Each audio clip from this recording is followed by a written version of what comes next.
So glad you guys are all here. It's a big day in the life of the community. It's Palm Sunday. It's also our first big give for the One Initiative. We're also going to announce our total commitments later on for the One Initiative. I'm excited about all that.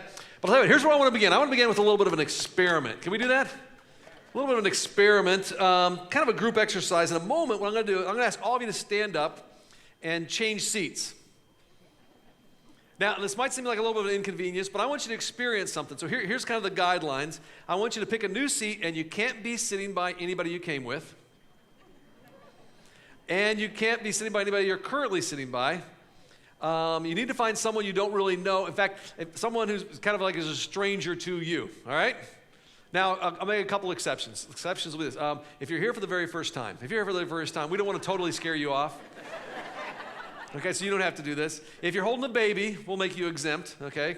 There you go, you're exempt. And lastly, if you have a cane or some kind of a walker or some kind of assistance to get around, then you don't have to, unless you'd like to, all right? So I'll tell you what, I'm going to ask everybody to stand. Go ahead and stand on your feet. On the count of three, we'll ask you to find a new seat next to somebody you don't know. Are you ready for this?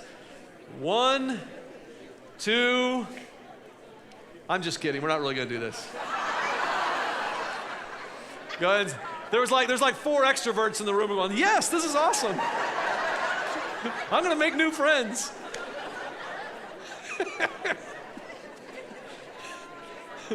But for the rest of you, okay, let's be honest. How many of you are dreading that little, going like, oh, geez, seriously? Right. All right. I mean, I could hear, did you guys pick up? I mean, as soon as I said it, there was like these collective groans. Everybody, you're trying to be polite because you're in church. If it was at a ball game, you would have booed me. But you're just kind of like, oh. There's like this look of pain, right? The idea, it wasn't just the inconvenience of moving. Oh, that's part of it. But the idea, okay, I have to go sit by somebody for a whole hour. I don't even know. I mean, this is going to be so weird, right? I want you to hang on to that feeling, okay? Hang on to that feeling that most of us don't do very well kind of with strangers. Just hold on to that thought, okay? And we're going to come back to it a little bit. Here's the deal. Today, we'll wrap it up. I think this has been a terrific series called Uncovered. If you haven't got to be here for all the series, I'd encourage you to go back to the website, watch the videos, download the podcast. What we've been doing has been dusting off, okay? Kind of uncovering some ancient spiritual practices that, in the words of 1 Timothy, and here's the words here, they actually help us train ourselves to be godly. And here's something I really want you to get, and we've hit it every week in this series, but I hate to end this series and not think that you haven't got this part. There's a big difference, even when it comes to spiritual formation, your own spiritual growth, a big, big difference between trying and training. Big difference between trying and training. It's not enough for us just to try to be like Jesus. What we're challenging you, how do I put myself in a position where I'm training myself to be like Jesus? Big difference. For example, the other day, met up with an old friend like about 2 weeks ago. Met up with an old friend. First thing I noticed when he walked in the room, I'm like, dude, you've lost weight. You look great, which was a compliment. And I said, what have you been doing? And here's what he said to me. He said these words, Dave, I have tried and tried, some of us will be able to relate to this, to lose weight, and it didn't work, to get in shape. But I got a trainer. The trainer put me on a strict daily training plan. He tells me what I can eat, what I can't eat. He tells me the exercise I need to do every day. And then he explained this. This training, not just trying, has made all the difference. Please get this. There's a big difference between trying and training. Let me brag a little bit here on my 18-year-old son, Caleb. Caleb was a senior in high school. He had his indoor conference track meet on Friday. Caleb ran what they call a 4x8. The 4x8 is there's 4 different runners who run a half mile. Caleb ran his half mile in 2 minutes. That's really fast. Now, here's the thing. He didn't just do that by trying. Yes, he was trying, but he didn't do it just by trying, right? He didn't just wake up on Friday and go like, I'm going to try really hard to run really fast today for the very first time. For the last, several years, right? There is, and some of you are athletes, you know this, there's training that takes place. You train, and then come the results. There's a big difference between trying and training. And here's what we got to get. This applies to our spiritual life. What some of us do is we try to think like Jesus. Or we try to live like Jesus. Or we try to love like Jesus, kind of in the moment, but we fail. And what we're challenged to do, what if we tried something different instead? What if we began to train? If you're here the very first week, I thought it was Brian Zare talked, and it was so strong. And we uncovered this idea that if we want to think like Jesus, we can't just try in the moment going like, I don't want to think those kind of thoughts. I don't want to think about that. I want to be prompted by the Spirit, right? I want to think this way. We don't just in the moment try to do that. No, we train ourselves. You remember this with the spiritual practice of solitude. When we begin to practice solitude, we talked about 1-minute retreats, a whole day spiritual retreats. We gave you something you could download online. When you begin to train, that begins to transform your thinking to be more come like Jesus than just trying. Are you with me? Big difference. Then last week, John was here. Good talk. And we talked about we want to live like Jesus. And we can't just try really hard on that. Oh, I want to live like Jesus right now in this moment and resist this temptation. But instead, what we have to do instead is we practice the spiritual discipline of confession. And if we will get into a routine of confessing to God and even to others, all of a sudden we find ourselves through that kind of training, we're actually able to live more like Jesus. So here's the thing, I think we've got to get this. I really want you to, in the same way that our bodies are transformed by training, the same way that our athleticism is improved by training, if we will persist in training with these spiritual practices, we will transform our thinking, both our lives, and how we live more like Jesus. And here's the thing, isn't that what you want? Is that what you want? Yeah, that's what we want. And so let's go after this one more time. One more time. And it's under the category of love. So what Jesus does, he challenges us to love like him. Here's the verse. In John 13:34, he says, a brand new commandment I give to you. Any of you that want to be followers of me, okay, you call yourselves Christ followers, here it is. You love one another. But here's how you do it. As I have loved you, so you must love one another. Okay, how many of you love like Jesus? Oh yeah, I got this one down. Love like Jesus. I love like Jesus. If you raise your hand, I will call you a liar. Because just about 5 minutes ago, you didn't even want to sit next to a stranger, okay? More or less love somebody, right? Okay, here's the deal. See what we need to do. Quit trying. Let's start training. And the training comes through the spiritual practice of hospitality. Say that after me, hospitality. I want you to get this. The practice of hospitality is the way that we go into training. And if we do this regularly, we will be transformed to begin to love the way Jesus loves. But let's get real clear. What is this practice of hospitality? Now, the word hospitality, as it's used in the New Testament, it's actually written in Koine Greek. The word hospitality actually means a love of a stranger. To actually love strangers. To love people that you might have to sit by. To love strangers, okay? That's what it actually means. Marjorie Thompson, she wrote this book called Soul Feast. And here's what she says about that. Let's go ahead and bring that up right now. When he talks about hospitality. Hospitality is essentially an expression of love. It is a movement to include the guest in the very best of what we ourselves have received and can therefore offer. It's the act of sharing who we are as well as what we have. All right, I love that, but if I was going to give you just a phrase, here's the phrase that I would give you, okay? Hospitality turns strangers into family. All right? Let that sink in. Hospitality turns strangers into family. It has that kind of power, but on the other end, if you will do it, it'll also transform you and help you begin to love the way Jesus loves. All right, now, if we're going to get this, though, turn strangers into family, we have to deal with this word family a little bit, because I think if we're going to really understand what this means, we have to understand family the way Jesus understood family. All right? Now, when I say family, talk back to me, okay? You just tell me what you think when I say this. When I say family, you think of what? Just say it. Family, you think what? Kids, father, sister, brother.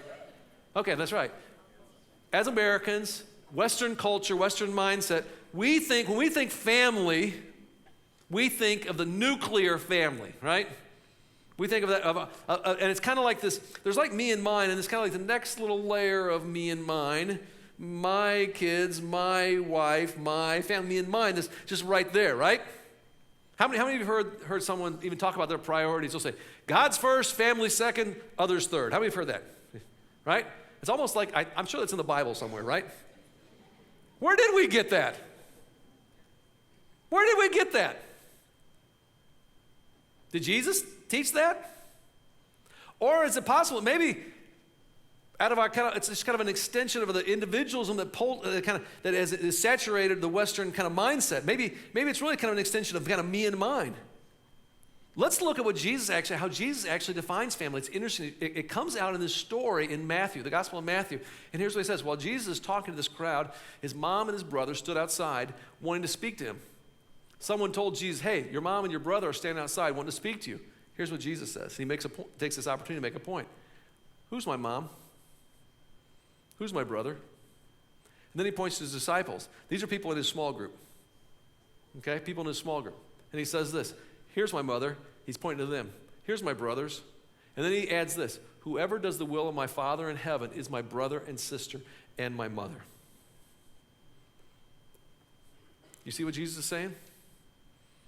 All right, is he saying biological family doesn't matter anymore? No, I don't think we can say that, because if you read other places in Scripture, I mean, he cares deeply about his mom, and he affirms the importance of a husband-wife relationship and a child-parent relationship. So he has to be telling us something else. What is he telling us? I think what he's telling us here is something bigger. I believe what Jesus is doing, he's trying to get inside your brain, inside your cranium here, and kind of expand it and say, I want you to think even bigger about family. I want to expand dramatically your idea, your definition of family. That family is bigger than that. There's a theologian, Stanley Auerbach, and that shouldn't mean anything to you. It kind of does to me because he's a theologian. But here's what he says. Trust me, he's really smart. He says this: to be a follower of Jesus is to be made part of a brand new community in which the family is reconstituted. We are all children, but now in this community it has been established, we're called to be parents, brothers, and sisters to and for one another. The church I grew up in, they did this really, really kind of weird thing. I mean, as a kid and as a teenager, I thought it was really weird. They would always call each other brother and sister. Hello, Brother Jim. It's just like so weird, you know. Hello, Sister Nancy. I'm like, could you guys stop? You know. And I mean, that's why I thought about it. I like these people. Why are they acting so weird? Why do they say that? And then at the end of our church service, at the church I grew up in, we would always sing a song. We sang like the same song for, it was like 10 years, the same song at the end of the church, every church service. It was called The Family of God.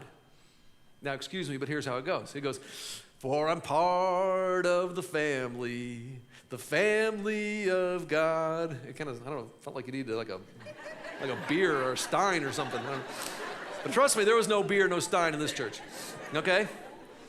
And then the verse would go, you may notice we say brother and sister around here. And it was just like, oh gosh, this is terrible, so hokey. I love these people, so hokey, right? But now, you know what, now I'm reading this, and I'm looking at Auerbach, this brilliant theologian, I'm going, hold it, maybe they got it right. Maybe they got it right. They just never maybe explained it to me.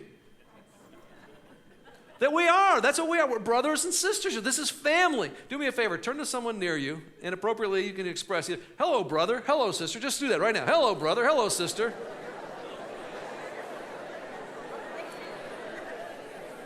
That's right. I'll tell you what, this is really important that we get this, because here's the deal. What Jesus wants to do, if you decide to be a follower, hey, guess what? Your family isn't just your nuclear family. No, he gets inside and expands it. It's much bigger than that. This is your family. We are family. And you know what he says? And he says, I want all my children to find their way back to God and to be a part of this family once again. And here's why this is so important. If we decide to stick to kind of a Western mindset, a Western definition of family, nuclear family, you know, kind of me and mine, just a little broader, because I got a few more people that are attached to me, then guess who gets left out? Guess who's always on the outside? Single people, you're left out. Widows, left out. Orphans, left out. Homeless people, left out. Refugees, left out. Anybody that looks different than you, you're out. Anybody that talks different than you, you're out. Anybody that didn't happen to live under the same roof I did at some point in time, you're out. Everybody's out. See, God's dream for his family it's bigger and better than any idea of family we currently have. And he wants all his children to be part of the family. Let's bring it back to this hospitality. This hospitality thing, I'm telling you, this is so potent. This is a potent thing that every one of us in this room can begin to implement this afternoon. And what it will do, it will turn strangers into family. It can turn strangers into family, and in the process, guess what? If you do it, you'll begin to love more like Jesus does. You'll be better off for it. All right, so let's dig deep here. What does the Bible teach us about the practice of hospitality? It's interesting because I think what we're going to discover about hospitality isn't what we typically think of. First of all, when we think of hospitality, what we think it means, we think it means, first of all, this one. Let's go ahead and bring that up. We think it means entertaining family and close friends. You know, the people that we invite to the table who make up our guest list for birthdays, holidays, special occasions, okay? But hospitality is in Scripture says, no, here's what it is. It's actually welcoming the stranger and those in need. If we go to Luke chapter 14, right in the gospel, here's what he says. He says, when you give a luncheon or dinner, do not invite just your friends, your brothers, your sisters, your relatives, or your rich neighbors. If you do, they're going to invite you back, and so you're going to be repaid, right? Everybody does that, right? All right, as followers of Jesus who are living counterculturally, here's what I want you to do. Hey, when you give a banquet, you invite the poor, the crippled, the lame, the blind, and guess what? In the process, you're going to be blessed. And I don't think Jesus is saying, hey, Dave, you know what, next Christmas, don't invite John anymore, right? Don't invite your brother, don't invite your sister-in-law. No, I don't think he's saying that. He's saying, no, invite those folks, but expand your guest list. Expand your guest list. And here's a great question for every one of us right now. And I would ask that if you believe in God's Spirit working in your life, let it work right now. Who do you see that needs a family? Who do you know that needs a family?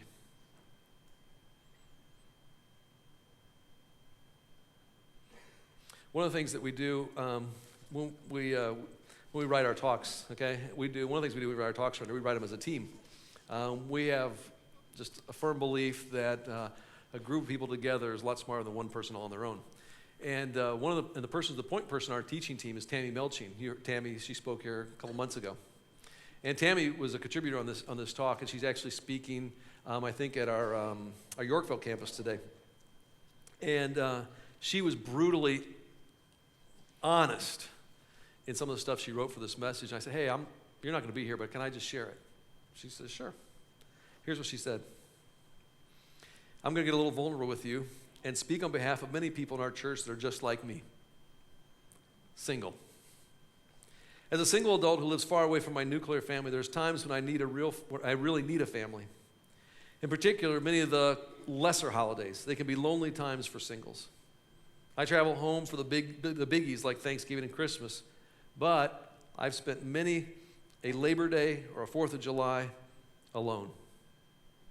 Several Easters, I've left the gathering of my Christian family at church and then drove through Wendy's drive-thru to spend the rest of the holiday alone. It kind of stunk. Holidays tend to be a time when most biological families gather together again. That's a good thing. But there are many people sitting in this room right now who can relate to what I'm saying. And what if every nuclear family in our church decided to welcome a single person, or an elderly person, or a college student, or a new family, or a single mom and her young kid, to join them in their homes and around their table? I love this verse in the Old Testament.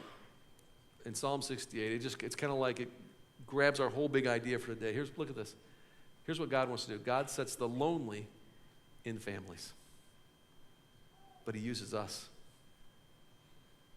God sets the lonely in families. Man, isn't that a beautiful picture? What else does it mean to practice hospitality? We think about maybe hospitality as, just having a beautiful home and a gourmet meal. Well, it's not about entertaining. It's really about sharing life. Sharing life. In the book of Romans, Paul writes this. He says, share with the Lord's people who are in need and practice hospitality. And here's the thing that we need to get. Probably most of the people that we interact with on a daily basis, they're not looking for shelter or food. Some are, and we need to help them. But probably the most pronounced need that we come in contact with is people just need a place to belong. I want you to hear me on this, Community Christian Church, okay? Because I think we have a disproportionate number of people who are activists who are like, oh, yeah, I want to change the world. And I love that about this place. I'll tell you what, if you have a home of any kind, a place to live, I don't care if it's an apartment or a house or whatever, if you have a place to live and you have food to eat, you can change the world. You can change the world because you can give people belonging. And when you give people belonging, that's the first step towards believing, and that'll change everything. I'm telling you. One of my friends, he's got this great idea for practice hospitality. He's actually a single person. So as a single person doesn't wait on someone to include him. He decides to include other people. I love that, okay? And he does what he calls grilled cheese parties. Grilled cheese parties. He opens his home. He invites a whole bunch of people over. But to come, you have to bring three things. You have to bring a strange type of bread. You have to bring a unique kind of cheese, and then some kind of topping. And then he fires up the griddle, and then they have a big contest on who's going to make the world's greatest grilled cheese sandwich. It's not it's no 5-course meal, no gourmet, anything here, but it's about hospitality. It's about shared life through something as simple as a grilled cheese sandwich. And guess what? When you practice that, you could change people's lives, change the world. But in the process, you also get transformed because you begin to learn how to love, okay, like Jesus. Let me give you one more, okay? What we think it is. What we think of sacrifice is, or what we think, hospitality, we think it's a sacrifice. But what it really is, hospitality is a blessing. It's really a blessing. That's what it is. Now, true, there is some sacrifice, okay? There's some discomfort. You have to offer up some space. You have to give up some of your time. That's probably why Peter says, offer hospitality to one another without grumbling. It says right in the Bible, without grumbling. And some of you know, my wife, Sue. Sue's good about this. She likes to invite people to our house. She likes to provide hospitality. And so she'll say, hey, we're going to have such and such over at our house on this date. And I'll be like, oh, gee, really? We're going to have to clean up the house. And, I grumble, right? I grumble. And he's like, so there is some. But in the end, it's really a blessing, a bigger blessing. Let me explain. One of the most hospitable families I know is the Gutierrez family, Flo, Shannon, and Mateo. They're from our Montgomery campus. When you start using your passports to different campuses, maybe you'll get a chance to meet them at Montgomery. About a year ago, they took the practice of hospitality to another level. There was a single mom at Community, Crystal. She had just had a baby, and staying in her current living situation just wasn't possible. So Flo and Shannon decided to open up their guest room to Crystal. Well, now here it is a year later, and Crystal and Gabriel are still a part of their family. And I asked Shannon, I said, hey, would you just share with us what an impact that's made on your family, opening up your home? Here's her words. She said, we've always enjoyed gathering people in our home.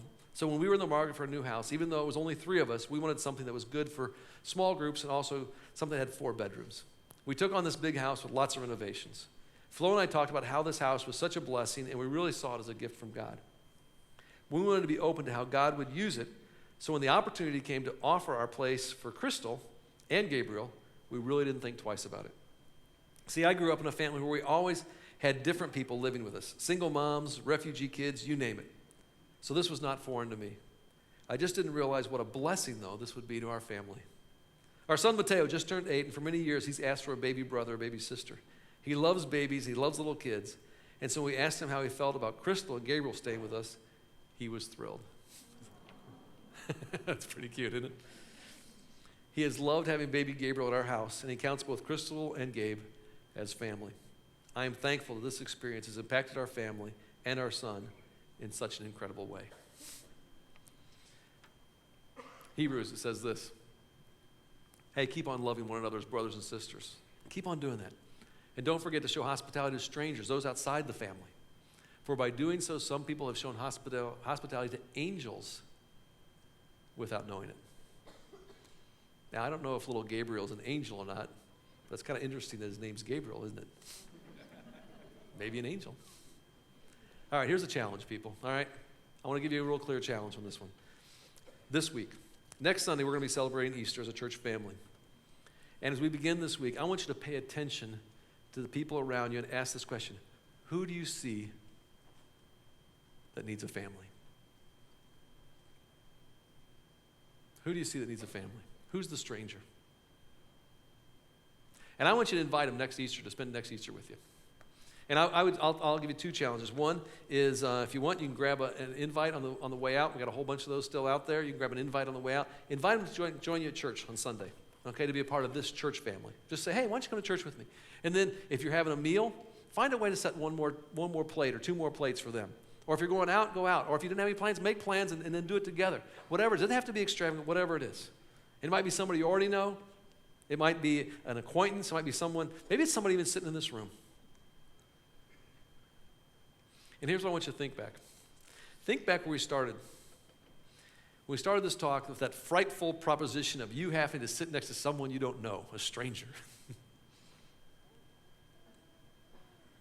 I want you to imagine for a moment what it would be like to be able to walk into this room on any Sunday morning and know that you could sit anywhere with anyone and it would feel, in the best sense of the word, like family. That's Jesus' vision for the church. Jesus' vision is that we'd be able to look on any face in this room and see a brother or see a sister or see family. And not only would it mean that we were loving one another the way Jesus loves, but he goes on and he says this at the end. He says, listen, you do this, everyone will know that you are my disciples if you love one another. I'm telling you, people, hear me on this. If you have a place to live and you got food to eat and just anything you can share, you can change the world. You can change the world. We won't be able to stop. We won't be able to stop the number of people who want to find their way back to God. So here's the deal. Let's train. Let's start training by practicing the spiritual discipline of hospitality. All right? You guys in? Come on, you in? All right. Let's do it. Let's pray. Father God, I want to say thanks for just how ordered your world is, in that we do something that we think is for your cause and your mission, and then it comes back to us as a blessing, like this hospitality. Lord, I ask that you give us the courage, that through the power of your Spirit, you prompt us this week to bring to mind, oh, there's somebody who needs to be included. There's someone who ought to be in this family. And then give us the kind of impetus to go ahead and to be hospitable. And it's in Jesus' name that we pray. Amen.